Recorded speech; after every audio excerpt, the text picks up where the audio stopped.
Hello friends, देखिए कोई news आपको कब मिली, लेट मिली, देर से मिली, उसका कोई फर्क नहीं पड़ता। आपके पास बस वो न्यूज होनी चाहिए। हर शेयर एंट्री और एग्जिट के मल्टीपल मौके देता है यहाँ शेयर मार्केट में, बहुत सारे। ऐसा नहीं है कि आज कोई न्यूज आपने सुनी है और वो शेयर भागा है तो कल को आपको उसमें एंट्री नहीं मिलेगी, ऐसा कम होता है। हर शेयर आपको एंट्री के भी और एग्जिट के भी 2 से 3 मौके देता है। आपको जब स्किल्स हो जाएंगी आपके पास, आपको जब पहचान हो जाएगी कि वो मौके कब हैं, उनको लेने का और बेचने का सही टाइम क्या है, तो आप खुद से वो सारी चीजें डिसाइड कर पाएंगे। मेरा काम आप लोगों तक सिर्फ न्यूज पहुंचाने का है और न्यूज के बाद डिसीजन मेकिंग का काम आप लोगों का होना चाहिए। ठीक है, तो आपको मैं न्यूज अगर आगे पीछे भी देती हूँ तो उससे कोई फर्क नहीं पड़ता, बस वो न्यूज आपके पास होनी चाहिए, वो व्यू आपके पास होना चाहिए, वो विजन आपके पास उस कंपनी को लेके होना चाहिए। नेक्स्ट न्यूज पे चलती हूँ। बिजनेस स्टैंडर्ड में कल एक न्यूज पढ़ रही थी कि रियल्टी के शेयर्स में वैल्यूएशन काफी हाई हो चुके हैं और प्रॉफिट्स बुक कर लेने चाहिए। मुझे ऐसा लगता है कि अभी थोड़ा टाइम, एटलीस्ट 3-4 महीने अगले इलेक्शन तक, मुझे ऐसा लगता है रियल्टी शेयर्स को अभी और मौका दिया जाना चाहिए। मतलब फ्रेश बाइंग के हिसाब से ये शेयर्स काफी हाई पे हैं, लेकिन अगर आप किसी भी तरह के रियल्टी स्टॉक में निवेशित हैं तो मुझे ऐसा लगता है आप उनको होल्ड करके चल सकते हैं, कोई दिक्कत नहीं है किसी भी शेयर में। मुझे अभी लगती अभी एक थोड़ा सा एक जंप ऑन और आना बाकी है। नेक्स्ट चलते हैं। मैं एक न्यूज पढ़ रही थी कि 1 जनवरी 2026, दोबारा सुन लो, 2026 की बात कर रही हूँ, 1 जनवरी 2026 से कार्बन टैक्स इंट्रोड्यूस होने जा रहा है स्टील, सीमेंट, फर्टिलाइजर और एल्यूमिनियम पे। स्टील, सीमेंट, फर्टिलाइजर और एल्यूमिनियम पे। तो 1 जनवरी 2026 तक ये शेयर एक बार अपना पीक जरूर बना के आएंगे। इनमें एक अच्छी चाल आएगी। आपके पास कोई भी स्टील होना चाहिए, स्टील मतलब मेटल होना चाहिए, जो आपकी मर्जी हो वो ले लो। मुझे मेरा preferable pick steel authority of India limited लगता है, उसी में मैं इन्वेस्टेड हूँ और रहूंगी। नेक्स्ट मुझे अच्छा लगता है सीमेंट सेक्टर। ये अगले 6 महीने के लिए सीमेंट सेक्टर, कोई भी सीमेंट स्टॉक, मुझे सारे सीमेंट स्टॉक पसंद है, जो मर्जी आप उठा लेना, कोई ना कोई सीमेंट स्टॉक आपके पास होना चाहिए। और कोई ना कोई एल्यूमिनियम से रिलेटेड स्टॉक, मतलब एल्यूमिनियम या स्टील जिसमें भी आपका इंटरेस्ट हो, आपके पास कोई ना कोई मेटल शेयर जरूर होना चाहिए। अगले 6 महीने के लिए मुझे ये सारे सेक्टर्स अच्छे लगते हैं और सेफ लगते हैं, कोई दिक्कत नहीं लगती जिस तरह का इनका चार्ट पैटर्न फॉर्म हो रहा है। तो लेकिन 1 जनवरी 2026 से जब ये इंट्रोड्यूस होंगे तो उससे पहले तक एक बार ये अपना टॉप जरूर बना के आएंगे। लेट्स सी ये कहां तक जाते हैं। फिलहाल सारे के सारे शेयर्स अच्छे एक मजबूत लेवल्स पे खड़े हैं। नेक्स्ट मैं बात करूंगी 2023 में, पूरे के पूरे 2023 की अगर बात करूं तो 1.5 करोड़ अकाउंट्स, डीमैट अकाउंट्स नए खुले हैं। बहुत ही बड़ा नंबर है।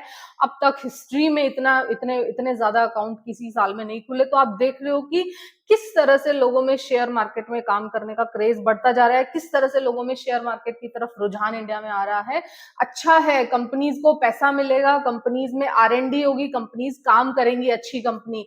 लेकिन आपको क्या करना है, खराब फंडामेंटल की और खराब कंपनीज में पैसे नहीं लगाने हैं। वहां पे आपका पैसा थोड़ा सेफ नहीं होता है।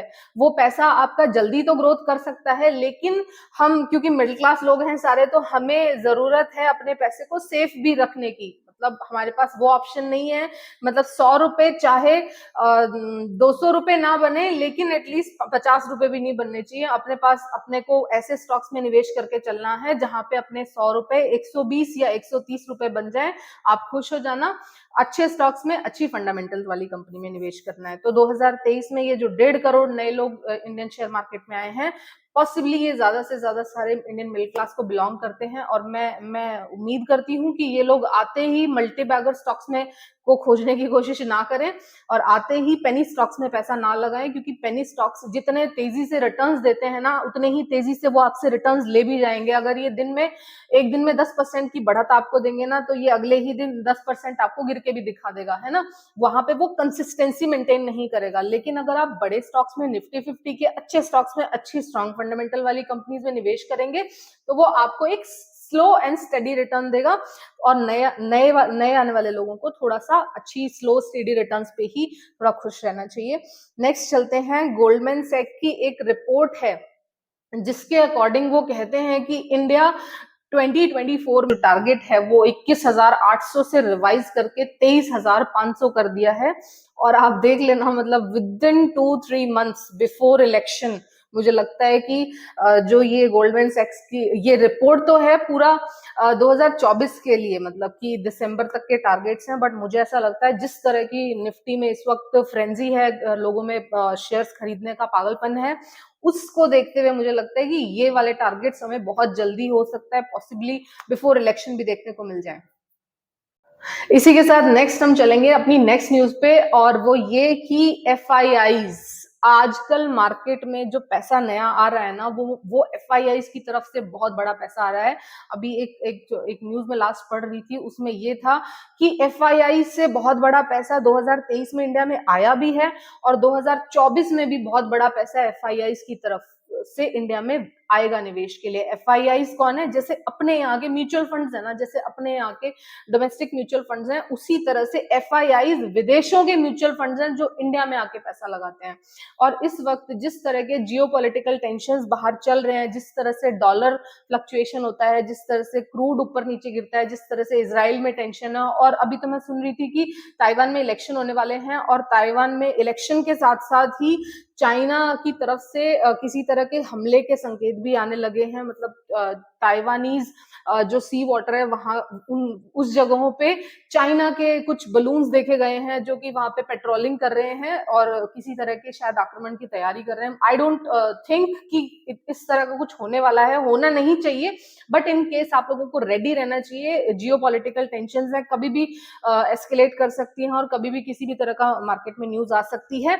लेकिन इस तरह की न्यूज अगर मैं आपको पहले बता देती हूँ मार्केट में आती है और शेयर मार्केट में किसी तरह की गिरावट आती है, तो आप उस गिरावट को भी बाइंग ऑन डिप्स की अपॉर्चुनिटी समझिएगा। इंडियन शेयर मार्केट में किसी भी तरह का कोई खतरा नहीं है। इनफैक्ट अगर ऐसा होता है तो मुझे बहुत स्ट्रांगली लगता है फिर तो जो इंटरनेशनल मनी है ना, जो इधर उधर और कहीं कहीं किसी इकोनॉमीज में निवेशित है, वो और तेजी से इंडिया में आएगा। और मेरे को तो लगता है इनफैक्ट जिस तरह के अपने यहाँ जियोपॉलिटिकल सिनेरियो क्रिएट हो रहा है इंटरनेशनल लेवल पे, उस तरह से तो मुझे लगता है कि जो हॉटस्पॉट होता है ना, एक तरह से कि पूरे 2024 में जो सबसे ज्यादा मनी अगर कहीं आने की पावर है ना, तो वो इंडिया में ही है अट्रैक्ट करने की पावर, क्योंकि हम एक बहुत बड़ा हमारे पास अपना नेशनल मार्केट भी है, एक नेशनल कंज्यूमर मार्केट भी है, जहां पे कंपनीज का सामान बिकेगा और कंपनीज भी अच्छी हैं कंपैरेटिव, मतलब ग्रोथ एक कहते हैं ना कि डेवलपिंग स्टेज में है अपनी सारी कंपनियां। जबकि अगर अमेरिकन कंपनीज की बात करूं या चाइनीज कंपनी की बात करूं तो वो ऑलरेडी बहुत बड़ी हो चुकी हैं, लेकिन स्टॉक्स में वहां ज्यादा अर्निंग्स हैं जहां पे भी कंपनियां ग्रोथ फेज में हैं, कंपनियां ग्रोथ कर रही हैं। तो उसको देखते हुए मुझे अभी भी 2024 में जो सबसे तेज जो मार्केट लगता है ना, वो अगर इंटरनेशनल लेवल पे बात करूं तो मुझे लगता है कि इंडियन शेयर मार्केट एक बहुत बहुत बड़ा अभी यहाँ पे रन बाकी है, बुल रन जिसको बोलते हैं ना, वो बाकी है। मुझे ऐसा लगता है कि अभी तो जस्ट स्टार्ट हुआ है यहाँ पे ना, लोग आने शुरू हुए हैं। आप देख रहे हो कि कितनी करोड़ों की जनता है हमारे यहाँ, और अभी लोग धीरे धीरे अकाउंट्स खुलवा रहे हैं, लोगों को पता चल रहा है शेयर मार्केट के बारे में, पता तक नहीं है शेयर मार्केट की अर्निंग्स को लेके लोगों में। तो अब तो यहाँ धीरे धीरे इस तरह का, और जिस दिन ये जो अपना इतना इतना पैसा सेविंग अकाउंट्स में पड़ा रहता है, जिस दिन ये सारा का सारा तो नहीं, बट ये जिस दिन ये वाला पैसा शेयर मार्केट की तरफ डाइवर्ट हो गया ना, तो अपने शेयर मार्केट में बहुत अच्छी तेजी है और बहुत अच्छा सिक्योरिटी के साथ अच्छी कंपनीज का हाथ पकड़िएगा, कहीं कोई दिक्कत नहीं है। किसी भी एफडी से बेहतर रिटर्न आपको यहाँ शेयर मार्केट में मिलेगा। हड़बड़ में आके बस वो मत कीजिए कि कोई भी आए और मल्टीबैगर किसी भी स्टॉक में पैसा लगा दिया। प्रॉपर रिसर्च के बाद, प्रॉपर समझने के बाद, समझ नहीं है तो केवल और केवल निफ्टी 50 के स्टॉक्स में पैसा लगाइए। जैसे जैसे समझ डेवलप होती जाती है, स्किल्स आती जाती हैं, आप अदर कंपनीज में, अदर स्टॉक्स की तरफ भी जा सकते हैं। ठीक है, और इसी के साथ एक चीज और बता देती हूँ कि 2024 में वो वाली कंपनीज मुझे ऐसा लगता है ज्यादा चलेंगी, उन कंपनीज में ज्यादा ग्रोथ होगी जिन कंपनीज में एफआईआईज का पैसा आएगा। देखो, यूक्रेन वॉर के बाद से एफआईआईज का नेट आउटफ्लो रहा है इंडिया से, क्योंकि एक डर था कि भाई वर्ल्ड वॉर ना शुरू हो जाए, है ना, तो उसको वो तो हुआ नहीं, लेकिन एफआईआई आउटफ्लो जा चुका था। लेकिन इधर 2023 में जब से स्टेबिलिटी इंडिया में आनी शुरू हुई है, उसके बाद से एक चीज तो निश्चित हो गई कि चाहे जो इंटरनेशनल लेवल पे उतरे, इंडियन इकोनॉमी सेफ है, इंडिया में लगाया हुआ पैसा कंपैरेटिव चाइना के या किसी भी और देश के सेफ है। तो ऐसे में इंडिया के लिए एक अपॉर्चुनिटी क्रिएट होती है। वो 2023 में भी वापस आए थे एफआईआईज, और अब मुझे लगता है जिस तरह से मैं न्यूज सुन रही हूँ ना, 2024 में भी जो सबसे ज्यादा फॉरेन मनी अट्रैक्ट करेंगी वो इंडियन कंपनीज होंगी। तो वही उन कंपनीज के शेयर्स को पिक करने की आप प्रायोरिटी रख सकते हैं जिनमें एफआईआईज अपना पैसा लगा रहे हैं।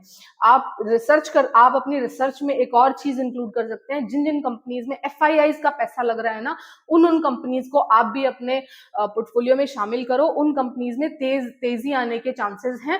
लेकिन इस वक्त ना अगर आप मिड कैप और स्मॉल कैप में बिल्कुल आईज क्लोज होके एंट्री करने की कोशिश करोगे ना, तो दिक्कत भी हो सकती है, क्योंकि बहुत सारे मिड कैप और स्मॉल कैप ऑलरेडी एक रैली दे चुके हैं और अब पॉसिबली वहां प्रॉफिट बुकिंग भी ट्रिगर हो सकती है।